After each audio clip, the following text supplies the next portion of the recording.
Hey, it's Jeff Zito, and thanks for checking out another episode of the Celebrity Jobber Podcast, one of the top shows on the Apple Podcast music podcast charts. Not only streaming on Apple Podcasts, also Spotify, or wherever you listen to podcasts. Please subscribe. Would love a 5-star rating, leave a review, and check out past episodes up on celebrityjobber.com. This guy is so impressive for a few different reasons. I don't know much about Marvin Young. I do know that he had a huge song back in 1989.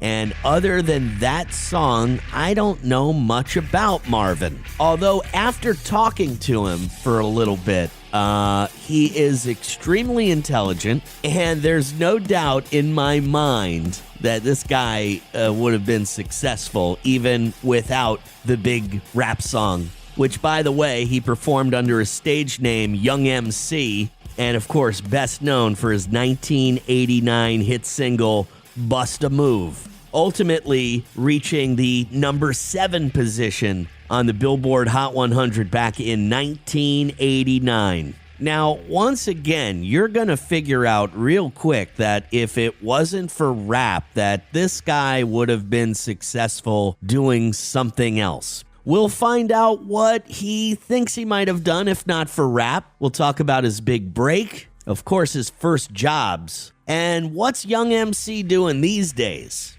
His name's Marvin Young, but you know him as Young MC, and he's my guest this week on Celebrity Jobber. The Celebrity Jobber Podcast with Jeff Zito. If you like what you hear, please subscribe.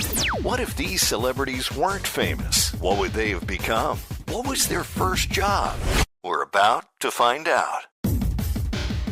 It's great to have you because, you know, you've got such a great story. It's such a cool thing. You got a new song out, and you tell me, Young MC, you tell me, is the fun part of your life right now because it's all gravy? I mean, what is this new song of yours about? Tell me about it. Well, it was something that came up with a conversation that I had with a DJ friend of mine, DJ Debonair, shout out to him, about the more you try and say in a song, you know, if an artist tries to be preachy, the less gets across to the audience because they really are not coming to music to be preachy. And he said, that's what I like about your stuff, Marvin. You cut through the BS and you get to the fun part. And as soon as he said that, I'm like, that's a song. And I went to my hotel room, woke up the next morning, wrote most of the song, and then knew what kind of track I wanted and went ahead with it. And to answer your general question, your first question, I think it is more of a fun part for me now because I have the knowledge of what the business is like. I've gone through, my journey, and also I have the skill and experience to make the music, being on stage in front of people. There's not a ton of stuff that's going to surprise me. And I know also how to kind of stop and smell roses at certain points. So like when Bust a Move got to 37 on the Billboard charts, I was probably running around doing something, not being able to stop and look at that and see what kind of an accomplishment that was. Right. But now I can. You know, and I have the ability and the hindsight to do so. So that's enjoyable for me. Young MC, this is such a great story too because you're a very intelligent guy. You can tell it. You can figure that out within 3 seconds of a conversation with you. And I found out that you went to high school at Hunter College.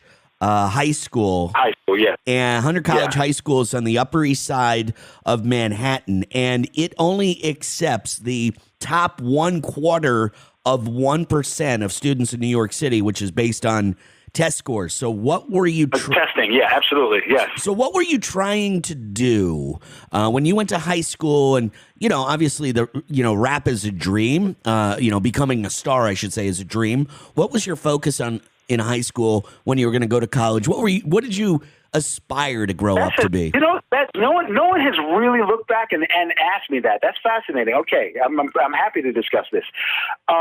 When I went to high school, now Hunter College High School goes from 7th grade to 12th grade. So I had 1 year of regular junior high school, and then I took the test and I got in, and I want to say 3,000 kids took the test. About 220 to 250 got in, and only 188 or so graduated after the 6 years. And to put it in context, context, Justice Elena Kagan went to my high school. Oh, wow, okay. Lin-Manuel Miranda went to my high school. One of my classmates is an executive producer of Big Bang Theory and Young Sheldon. I mean, I have some really impressive people just in my circle, going to my high school.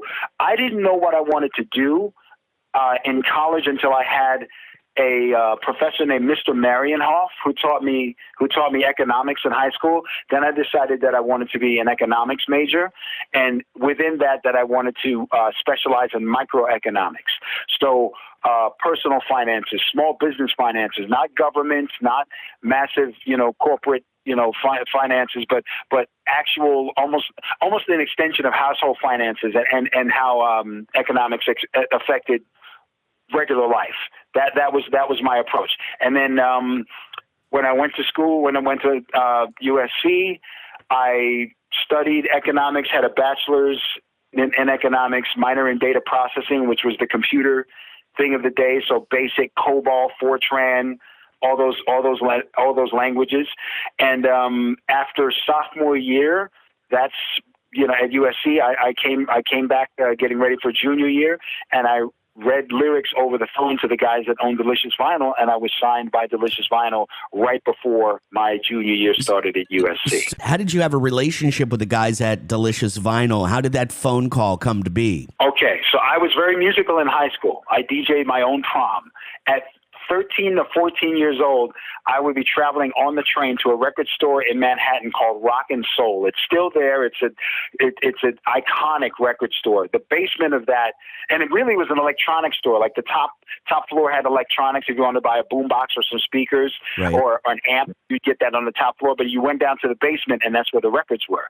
So we're talking about like the beginning of Def Jam Records, that I would literally go down, and anything I saw with a burgundy label with a tone arm on it, I would buy it regardless of, before I even heard it, just because it was the Def Jam record. So the Beastie Boys had a song called Cookie Puss. That was their first release, and I just bought it because it was on Def Jam.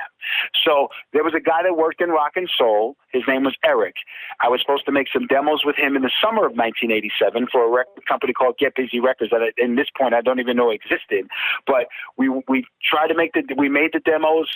Nothing ever came of it, but he said, I know these guys that are starting a record company in California. And it was Michael Ross and Matt Dyke, and that was Delicious Vinyl. I flew back and was in my dorm room or campus apartment at USC, and I called the Delicious Vinyl guys up, and they were both on the phone, and I read lyrics to them, about 4 verses.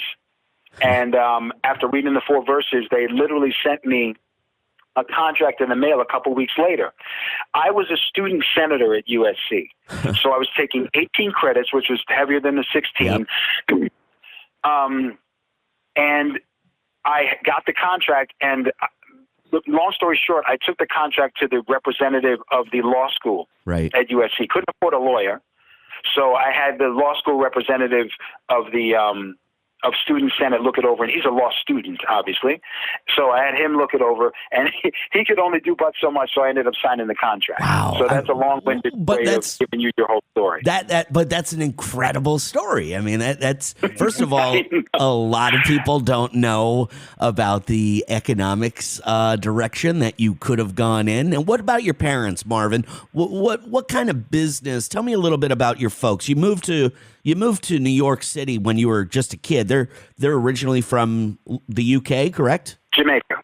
Oh, they're originally from Jamaica. They're originally from Jamaica, and they moved. The migration at the time that me and my sister were born, the migration from Jamaica was not to the U.S. The natural migration was to the UK because Jamaica was a British territory. Okay. So my parents actually, I'm pretty sure my parents met in the UK, had me and my sister, and then came to the U.S. And what kind my mom was a nurse. Okay.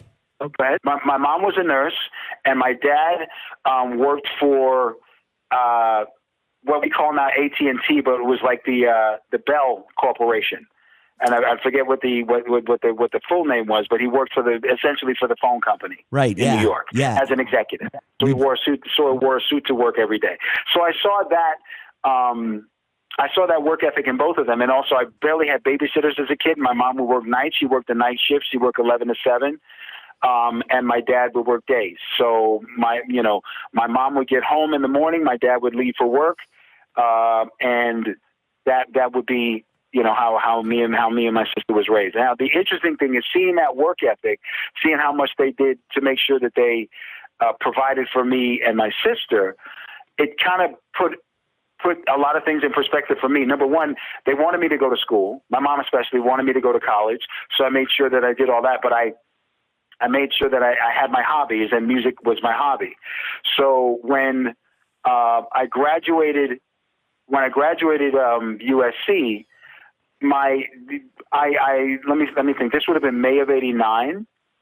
So my parents basically gave me the summer to get the music out of my system. Okay. And unfortunately for them, or for that, Bust a Move came out finals week of senior year, and I toured that whole summer. And by Christmas by Christmas of that year, I was close to platinum. Wow. And then by the next February, I had a Grammy and American Music Award. So they probably, right in the beginning, not very supportive, but they probably said, hey, look, we'll give you the summer. Go ahead, get it out of your system. Right. And then by the end of the going platinum, they probably came around a little bit and was like, okay, I guess you can make a career out of this. What made them come around more than anything was I think both of their coworkers, but I think my mom's coworkers in particular, because she worked nights and it was hard. It's hard doing those shifts.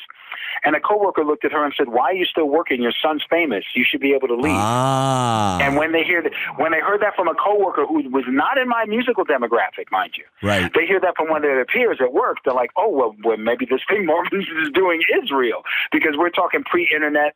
We didn't have cable in the house, so they're only going, and they're not, sitting there reading Billboard and R&R. They have no idea what's going on in the stuff I'm telling them. They think, okay, a kid's going to lie a little bit to make it seem better than it actually is. But I'm like, no, this music thing is actually working. So, what about your first job, Marvin? How about before all of this? Can you remember your very first job and what it was? All right, there's a couple. I didn't do a lot of retail stuff or whatever. I was a bank teller at the Chase Bank. I had an aunt who was an executive at Chase. So I remember being a bank teller. I think my last year of high school, and then my first 2 years of college, I was a ticket taker and an usher at the Los Angeles Memorial Coliseum, which was walking distance from USC. Okay.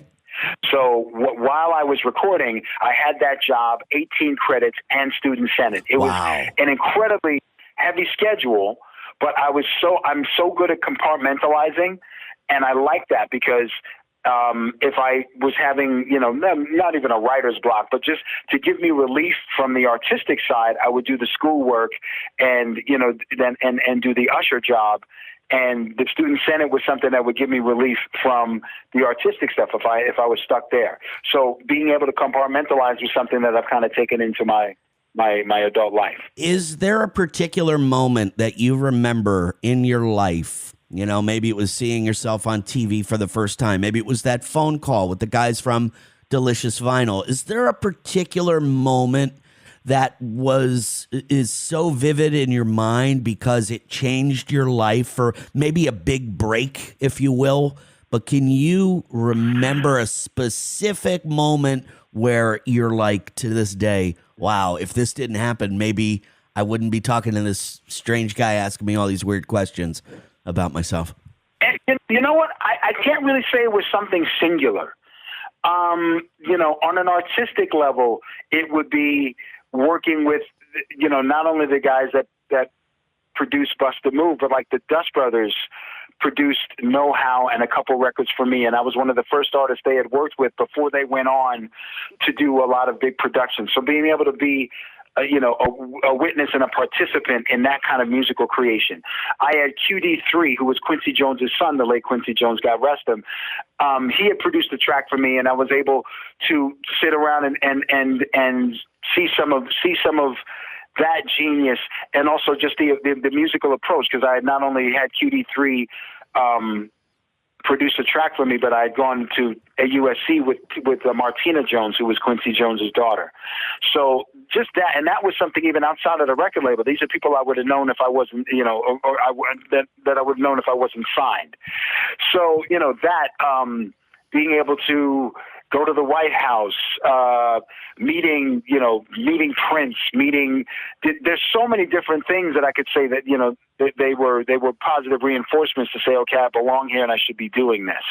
So to answer your question, it's really a lot of moments. It's not just one singular moment, because I try my best to put myself in a position where I can benefit from a lot of things as opposed to making all the chips ride on one bet. Man, 22 years, right? Since this, this song came, charted. This song came out in, I want to say 1989, right? Yes. You had an incredible ride. This is a movie. You know what I mean? Like, your life is a movie. And I know you know this. I mean, because just the way that you tell me these stories, I mean, you can tell that you agree with me. Tell me, what's been going on with you for the last 20 to 25 years? What's been going on with you? Have you been constantly making music? Have you been doing other things? Do you have other interests, other, business opportunities? Well, I was making music up till about, let's say, 2011 or so, and then the touring got really heavy. So there have been various tours. I find myself on the road a lot more in the 2010s than I was in the aughts, if you will. Uh-huh. So I find myself on the road a lot more, and that kind of culminated with this I Love the 90s tour that's still going now.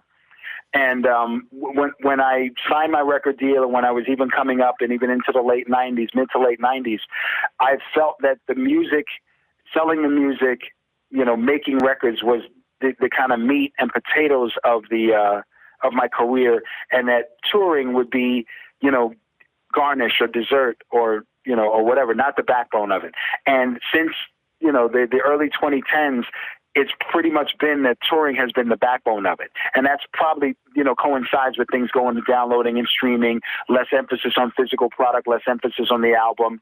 And also the demographic of people that were, kids in 89 all, started spending money and wanted to go see some of their favorite artists in concert. So I jumped on those tours, and the I Love the 90s tour has been a culmination of that. And then we have, NBA halftimes, NFL halftimes, those kind of performances, which were wonderful experiences.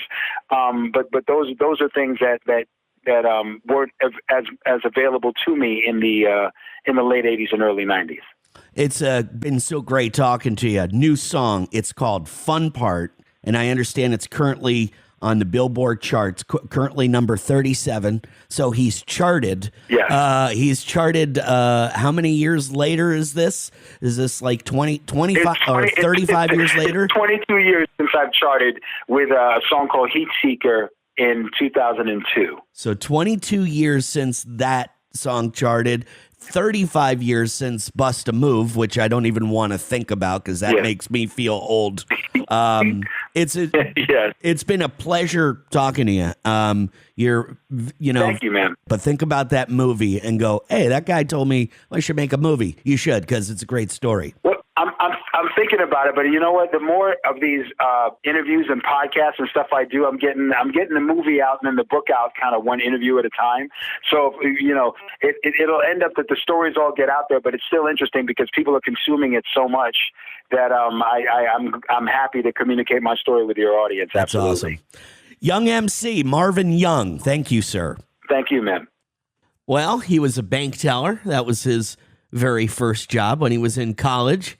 He talked about being a ticket taker at the LA Coliseum, had that job all while having a full load of courses at USC, not to mention member of the Student Senate. This guy's pretty remarkable. Got his record deal his junior year at USC as he rapped over the phone to a couple of record execs at Delicious Vinyl, who he had a relationship from back in the day when he lived in New York. He said he would have probably got into the world of economics. Pretty smart guy with numbers.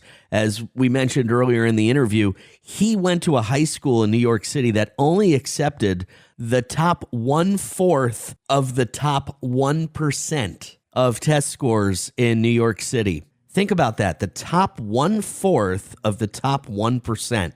Wow. And basically, his parents, born in Jamaica, lived in the UK for a little while before moving to New York when Marvin was just a kid. Not real supportive on a rap career, but it seemed like as their friends noticed Bust a Move on the radio and on MTV, I guess they came around as soon as it was Marvin's parents' friends who were commenting on their son's success. He says there was no singular big break, no big moment that, kind of happened all at once. It was just kind of a series of events. He talked about working with Quincy Jones' son. He talked about working with the Dust Brothers and, of course, signing that record deal while rapping over the phone in his college dorm room at USC. All these things kind of led for, him to explode with that song Bust a Move. And one thing that I was kind of thinking about, too, being so smart and being into economics as such a young man and thinking he may have gotten into that world if it wasn't for rap, I can't help but think that, after Bust a Move and he made the money that he made and being so smart in economics, he probably invested that money very well a long time ago and since has had zero financial issues to worry about because of his intelligence with numbers. I should maybe hire this guy to be my financial advisor. It's a great story, and one of those stories that you could definitely make a movie out of. So we'll see if he ends up doing that. He says, he's kind of thinking about it, so we'll see. Another great episode of Celebrity Jobber. Again, all my past guests you can check out on celebrityjobber.com. You can also follow youtube.com/@celebrityjobber, Instagram celebrityjobber_podcast, streaming on all podcast platforms. So please subscribe. Would love a 5-star rating and leave a review. Now, it's just like one big break or a series of little breaks that separates a regular guy like you and me from a celebrity. Who knows? Marvin Young, he might be a financial advisor working for some private equity firm, if not for writing the hit single Bust a Move back in 1989. So there you have it. Another episode is in the books. As always, I thank you for listening. I thank you for making this one of the top shows on the Apple Podcast Music Podcast charts. Grateful for everyone's support. Thank you so much. And until next week with another new episode of Celebrity Jobber, we'll see you then. I'm Jeff Zito.